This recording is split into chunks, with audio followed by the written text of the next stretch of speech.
Ladies and gentlemen, welcome to our Week 16 NFL predictions. Last week, I had another lousy 9-7 record, bringing my season total to a whopping 133 correct guesses and 91 incorrect guesses. Like I said, I've come to terms that this just is not my year. Anyway, as always, before we hop right into it, don't forget to head over to G Fuel or Prize Picks, where you can use code WyattzWorld to save yourself a discount on any G Fuel products or match up to $100 of your first deposit. Quick reminder that there is a Kevin Durant free square on Christmas where all he needs is 1 point in order for that entry to win. And lastly, don't forget that your boy is still partnered with Parent Presents now through Christmas, so if you still need to get mom or dad a last minute Christmas gift, hit the link in my bio and find the right one. But that's all I got. Let's get into the video.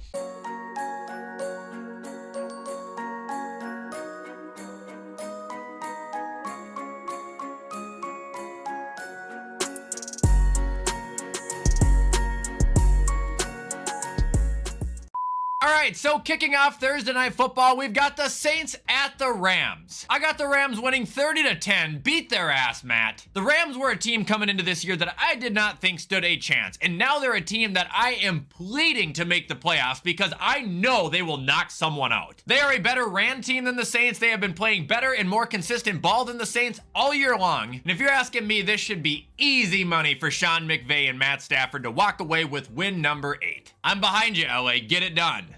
All right, now moving on to Saturday. We do have 2 games this week, and the first is the Bengals at the Steelers. Oh, man. I think every time I bet against the Bengals, it's come back to haunt me, so maybe I can help you guys out here, but I'm again gonna drink the Kool-Aid and pick the Steelers. Logically, this makes no sense at all, but it's inevitable. They have looked way too bad. People have talked way too down on them, plus if they lose this game, they're gonna be below 500, which Mike Tomlin doesn't do. Like I said, I'm probably helping the Bengals out, and I have no logic to back this up. The Bengals look like a better team on every aspect, but I just got that awful gut feeling that I've also been wrong about like the last 3 weeks, and I'm once again going with the Steelers 24-21.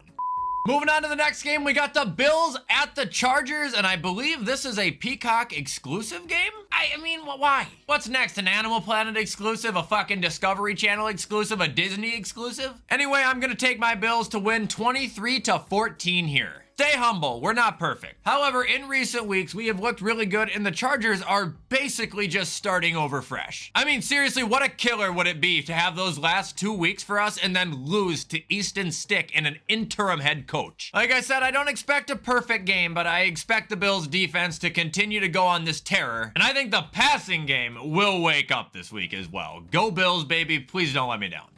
And now we are on to the first Sunday game. It is the Colts at the Falcons. Colts better win, man. Fuck Atlanta and their dumbass coach. I want Arthur to get blown out so bad, he literally gets fired on live television. I'm talking like 67-12. Colts dominate. Third quarter, Arthur Smith is hauled out in handcuffs. In Atlanta, I'm sorry if it sounds like I'm mad at you guys, because I'm not, but I am. Because like, it's not your fault, but it is your fault for not moving on to literally anybody else to have an opportunity to run your team. It's stupid. All right, next up, we got the Packers at the Panthers. Packers win 26-17. Look, they might not look good right now, but they still look better than the Carolina Panthers do. A few months ago, I did say I could see Green Bay losing this game, and I guess we're gonna find out now, although I'm not gonna bet on that. I think Love plays a tremendous game. They're gonna come back with a big W. And just to add a little bit of further encouragement onto my pick, it should be noted that the Carolina Panthers have scored more than 10 points 1 time in the last 4 weeks. Like I said, Green Bay might not be good, but they look better than that.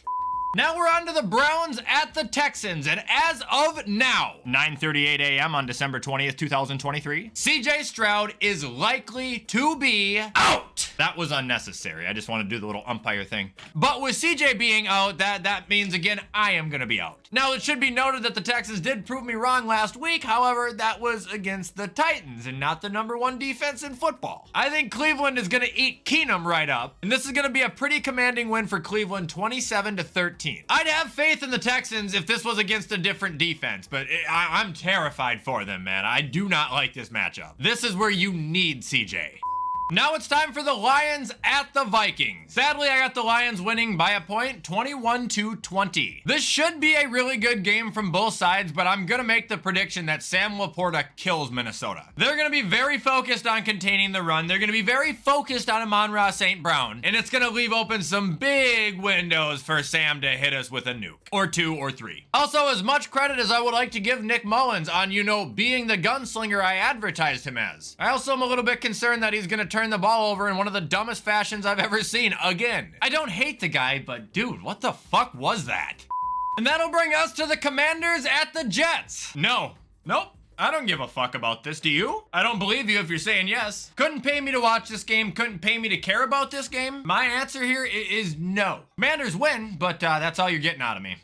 Now it's time for the Seahawks at the Titans. Hawks are back. I'll take their D-line to cook Derrick Henry again. Matter of fact, I think Pete Carroll knocks this one out with confidence. He's got his swagger on. Pete Carroll had a backwards hat on, for fuck's sake. 28-14, a message sent to the league that the Seahawks are still here. They're not done yet. They're not going away. And honestly, good for Drew Lock, man. I know I've given him a lot of shit, as well as everybody, for his time in Denver. But seeing his interview the other night after how well he's been playing the last 2 weeks, it really does make you feel good. That is a guy who lost all confidence. His coaches had given up on him. He had sat on the sidelines and he had thought to himself over the last year, can I still do this? Then he gets his opportunity, balls out, and not only was the team behind him, but the entire fan base is behind him as well. That is fucking awesome.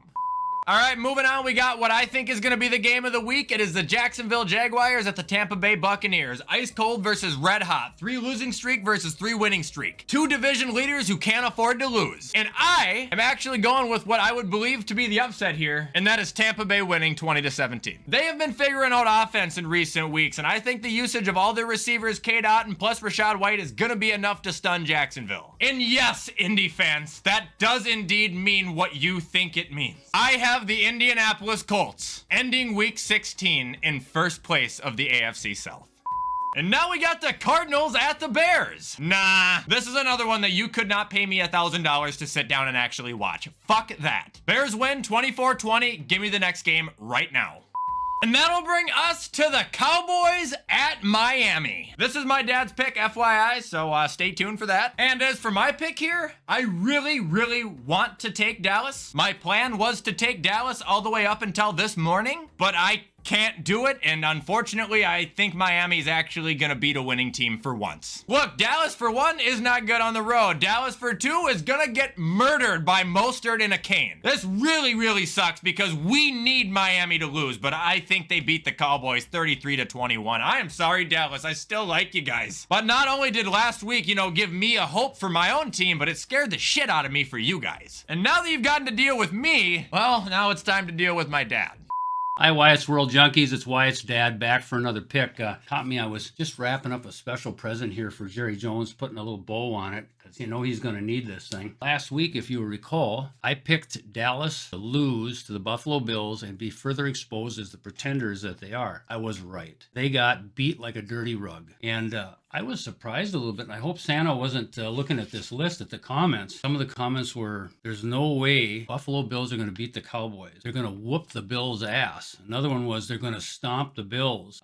You said I'd be eating my words, and you can't wait to hear from me. So you're hearing from me now. What I told you was going to happen did happen. They rammed 266 yards of rushing right down their throat. I have a special present for you Dallas fans, though. I'm going to pick the Dallas-Miami game this week. Miami has the number 4 rushing offense, and they're going against that sieve of a defense. Now, we were assured by the announcers that Dallas will shore up that defense, and I'm sure they're going to work on it. And I hope they do, because unfortunately for them, Miami has the number 1 statistic offense in the league with the pass. So get everybody in there to stop the run, and they'll burn you with the pass. The other thing I don't like about the matchup for Dallas is Vic Fangio, as a defensive coordinator for Chicago, coached against Mike McCarthy for years when he was with the Packers. He knows him. I think he's got better tools to shut him down. So this is a bad game for Dallas. I like Miami in this one, 31-16. Merry Christmas to all you WyattzWorld junkies, and we'll see you next time.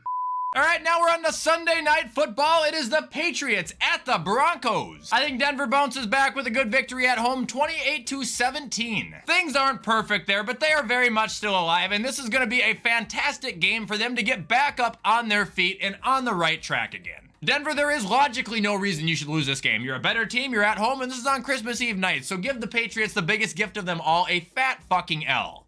All right, now moving on to Monday, it is Christmas, where we have 3 games kind of on a Thanksgiving slate, and the first is none other than the Raiders at the Chiefs. I think the Chiefs win 30-13 at home. No disrespect to the Raiders, but there's a massive difference in the banged-up Chargers run by Brandon Staley and the Kansas City Chiefs at Arrowhead. I think they kick your asses pretty good, and I think Aiden O'Connell is going to get a heat check of a lifetime here. I'm not saying he's cocky, but I'm saying he could be a little bit overconfident in the red zone after last week and make a mistake or 4. Now moving on to the middle Christmas game, it's the Giants at the Eagles. There's no way the Eagles lose this game, right? Like, I'm gonna take Philly 27-13, but if for some reason they do lose, and I'm dead serious, Philadelphia fans, dead fucking serious right now, if you guys lose, you are never, ever gonna wanna watch me again. Good luck. And now moving on to Monday Night Football, the ultimate Christmas evening game. We are treated to the Ravens at the 49ers. Wow. I'll take the 49ers to win this game 33-30. I think they're going to treat us. I think both teams are going to put on a show. And I also think there is a very good chance that we are looking at our Super Bowl matchup right here. The 2 best teams in the league going at it, but I have no reason to believe that San Francisco is going to be halted. All right, ladies and gentlemen, that is where I'm going to call it for the day. If you guys are continuing to like my content, you already know what to do to show support. Comment, like, subscribe, turn that bell on. I try to post every single weekday. However, with everything I just said, I'm going to hop off and get this edited so you guys can watch it on time. I hope you have a fantastic rest of your Wednesday. And as always, I will see you in the next video.